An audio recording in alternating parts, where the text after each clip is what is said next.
5. Los tres mundos. El mundo anímico. El estudio del hombre nos ha mostrado que pertenece a tres mundos. Las sustancias y fuerzas que constituyen su cuerpo han sido extraídas del mundo de la corporalidad física. El hombre adquiere conocimiento de ese mundo gracias a las percepciones de sus sentidos físicos exteriores. Quien solo confíe en esos sentidos y desarrolle exclusivamente las capacidades perceptivas de los mismos, no puede llegar a explicarse los otros dos mundos, el anímico y el espiritual. El que un hombre sea capaz de convencerse de la realidad de un objeto o de un ser depende de si posee un órgano perceptivo, un sentido, para captarlo. Naturalmente es fácil malinterpretar lo que aquí decimos cuando llamamos sentidos espirituales a los órganos de percepción superior, porque al hablar de sentidos involuntariamente les asociamos el pensamiento de lo físico. Pues precisamente se llama también sensorial al mundo físico en contraste con el espiritual. Mas para evitar el malentendido, tengamos en cuenta que aquí solo se está hablando de sentidos superiores en sentido figurado. Pues así como los sentidos físicos pertenecen a lo físico, lo mismo hacen los sentidos anímicos y los espirituales con lo anímico y lo espiritual respectivamente. La palabra sentido solo se utiliza en su acepción de órgano de percepción. El hombre desconocería la luz y el color si careciera del ojo sensible a la luz. Nada sabría de los sonidos si no tuviera el oído que percibe el sonido.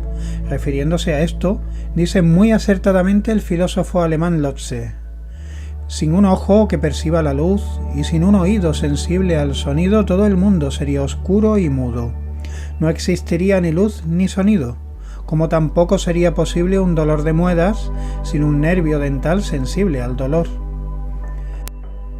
Si queremos entender lo antedicho en el sentido adecuado, no hay que imaginarse cuán distinto al del hombre sería el mundo que percibe el ser vivo inferior, dotado solamente de una especie de sentido táctil extendido por toda la superficie del cuerpo, y para quien la luz, el color y el sonido no pueden existir como existirían para seres dotados de ojos y oídos.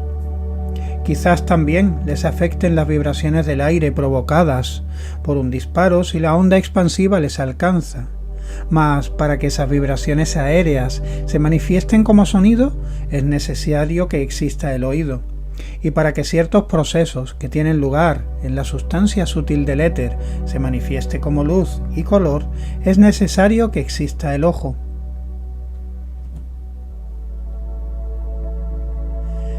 El hombre solo adquiere conocimiento de un ser o de un objeto recibiendo a través de sus órganos un efecto de la acción que ellos ejercen.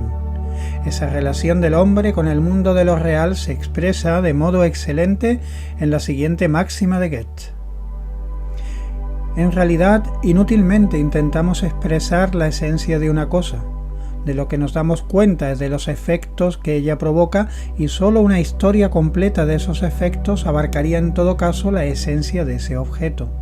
En vano nos esforzamos en describir el carácter de un ser humano. Reunamos sin embargo sus actos, sus acciones, y nos hallaremos con una imagen de su carácter.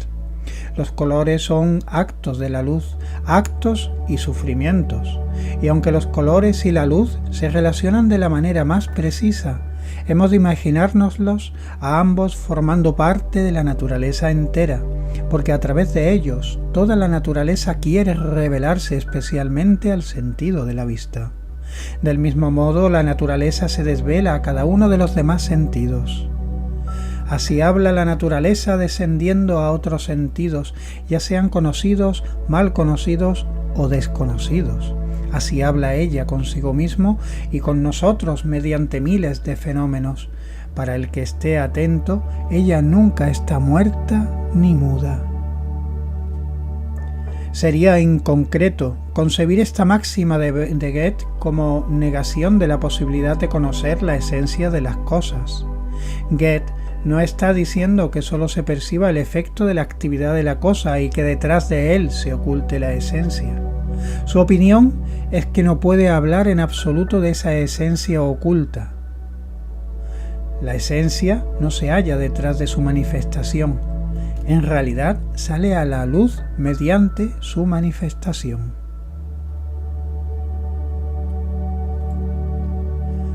Solo que esa esencia es tan pletórica en sus múltiples aspectos que todavía se puede revelar en otras formas a otros sentidos. Aquello que se manifiesta es parte de la esencia. Si bien, a causa de la limitación de los sentidos, no es la esencia completa. Esa concepción de Goethe es totalmente idéntica a la que aquí expresa la ciencia espiritual. Igual a como en el cuerpo se desarrollan el ojo y el oído como órganos de percepción, como sentidos para los procesos corpóreos, el hombre es capaz de desarrollar en sí mismo órganos de percepción anímica y espiritual por los que se le abren los respectivos mundos. Para quien carezca de esos sentidos superiores, esos mundos son mudos y oscuros, como oscuro y mudo sería lo que nos rodea para quien careciera de oído y de ojo. No obstante, la relación del hombre con estos sentidos superiores es algo distinta de la que mantienen con los corporales. La benefactora madre naturaleza se cuida por lo general de que estos últimos estén bien desarrollados en él.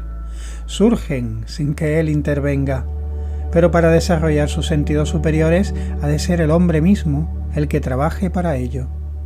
Si quiere percibir el mundo del alma y del espíritu, ha de desarrollar alma y espíritu, a semejanza de la naturaleza que desarrolló su cuerpo para que percibiera el mundo físico circundante y pudiera orientarse en él.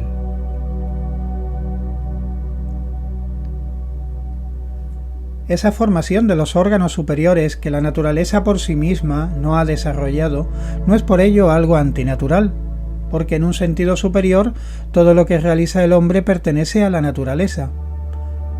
Solo el que piense que el hombre ha de permanecer detenido en el nivel evolutivo en el que la naturaleza lo ha dejado, podría llamar antinatural a la formación de sentidos superiores. Así se ignorarán esos órganos, tal como le expresa la cita de Goethe. Para quien así opina, hablará de oponerse a toda educación del hombre, porque ésta también da un paso adelante más allá de la obra de la naturaleza. Y en particular habría de negarse a la operación para ciegos de nacimiento, porque a quien despierta en sí mismo sus órganos superiores del modo que describimos en la última parte de este escrito, le sucede algo parecido a lo que le pasa al ciego de nacimiento una vez operado. El mundo se le aparece dotado de nuevas propiedades, de procesos y acontecimientos de los que los sentidos físicos nada revelan. Para él se hace evidente que con esos órganos superiores nada arbitrario se agrega a la realidad, sino que sin ellos le permanecería oculta la parte esencial de esta realidad.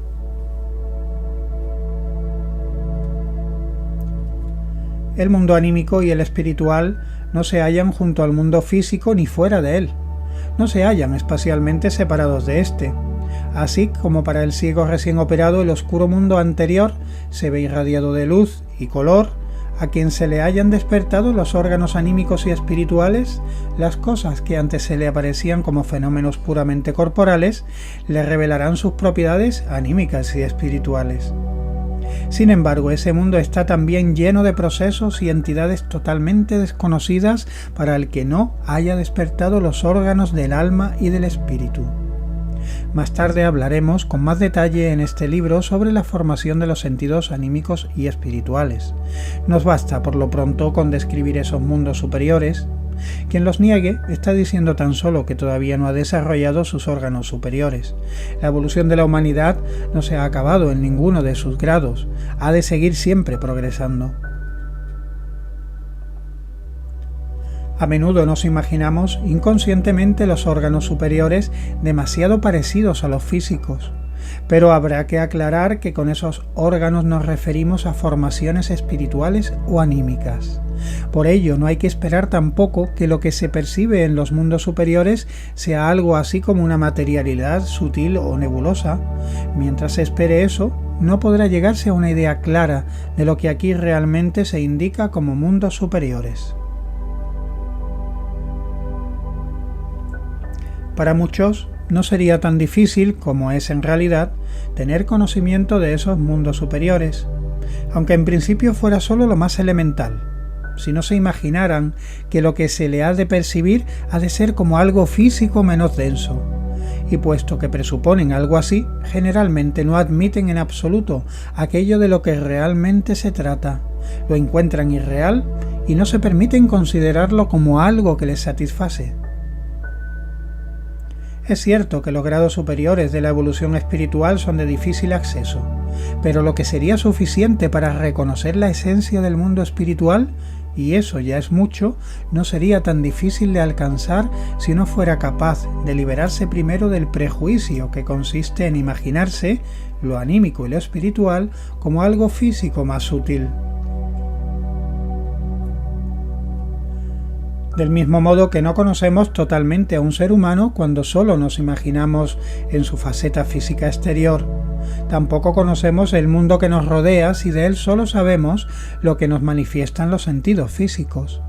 Y así como una fotografía de alguien se nos revela representativa y vívida de esa persona cuando nos acercamos a él y entablamos conocimiento de su alma, de la misma manera solo comprenderemos realmente el mundo corporal cuando descubramos su fundamento anímico y espiritual. Para ello es recomendable hablar aquí primero de los mundos superiores, el anímico y el espiritual, y solo después podremos enjuiciar el mundo físico desde el punto de vista de la ciencia del espíritu. En la época actual de la civilización, el hablar de los mundos espirituales presenta ciertas dificultades porque esta época sobresale particularmente en el conocimiento y el dominio del mundo corporal. Nuestras palabras en principio han tomado o prestado su sello y su significado en relación con este mundo corpóreo. Pero hay que servirse de estas palabras usuales para poder apoyarnos en algo conocido. Mas con ello se abre de par en par la puerta a los malentendidos de quienes solo quieren confiar en sus sentidos exteriores. En principio, algunas cosas solo pueden expresarse y sugerirse de forma figurada.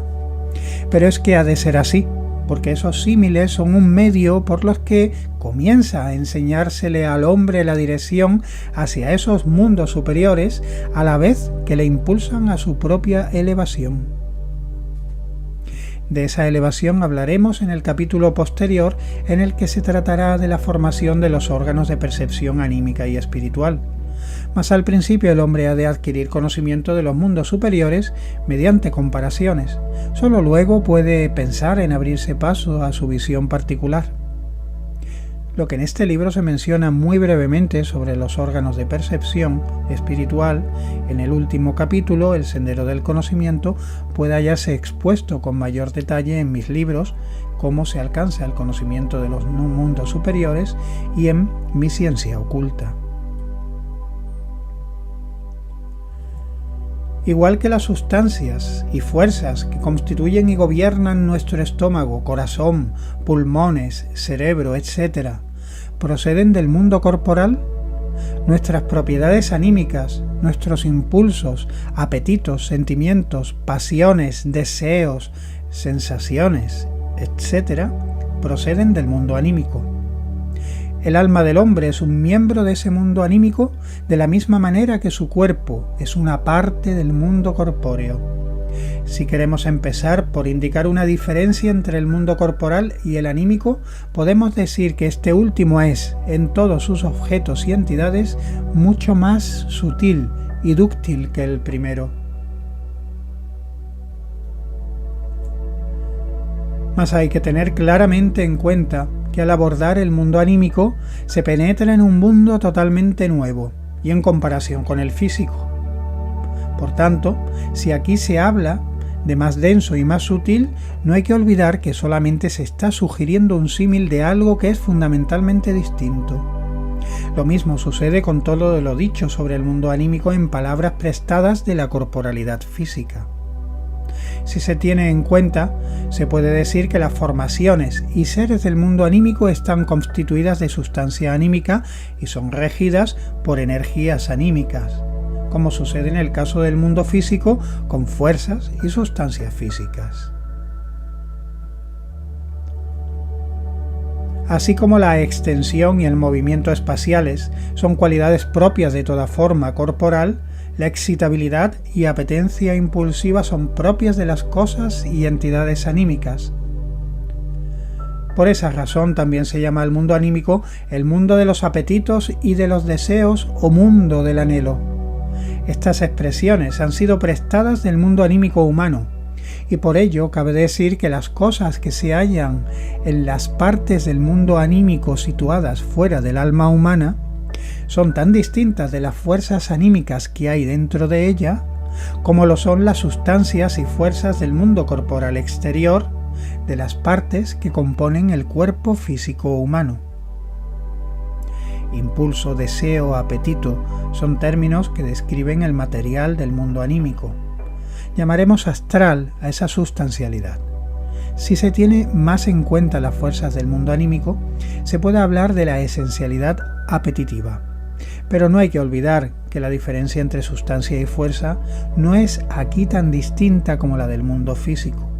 Por eso, a un impulso anímico se le podría llamar tanto fuerza como sustancia. Quien perciba por primera vez el mundo anímico encontrará desconcertantes las diferencias que existen entre ese mundo y el físico. Pero eso es lo que también sucede cuando se abre un sentido físico hasta entonces inactivo. El ciego de nacimiento, que ha sido recién operado, también ha de aprender a orientarse en el mundo que antes conocía mediante el sentido del tacto. Así, por ejemplo, al principio ve los objetos dentro del ojo, luego los ve fuera de él, pero empiezan apareciéndose como si estuvieran pintados sobre una superficie. Paulatinamente va captando la profundidad del campo, la distancia espacial de los objetos, etc.